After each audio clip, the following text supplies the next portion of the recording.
18,000 company کی جانب سے گندم کی منافع بخش کاشت کے موضوع پر آگاہی سیمینار کا انعقاد کیا گیا۔ سیمینار میں تحصیل بھر سے ذمہ داروں اور کسانوں کی کثیر تعداد نے شرکت کی۔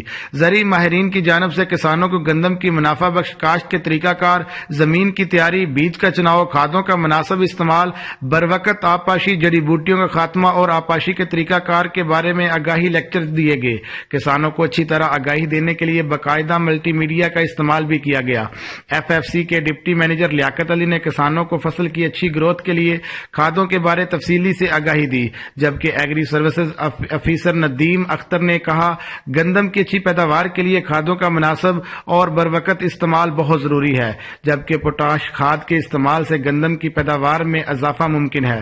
ڈپٹی ڈائریکٹر زراعت توسیع جنگ چودھری اختر حسین نے کسانوں کو حکومت کی جانب سے ذمہ داروں کو فراہم کردہ سہولیات اور سبسڈیز بارے مکمل آگاہی دی اور حصول کے طریقہ کار سے آگاہ کیا۔ اسسٹنٹ ڈائریکٹر زراعت توسیع جنگ رانا دلشاد نے گندم کی سفارش کردہ اقسام اور اچھی پیداوار کے حصول کے لیے وقت کاشت پر روشنی ڈالی۔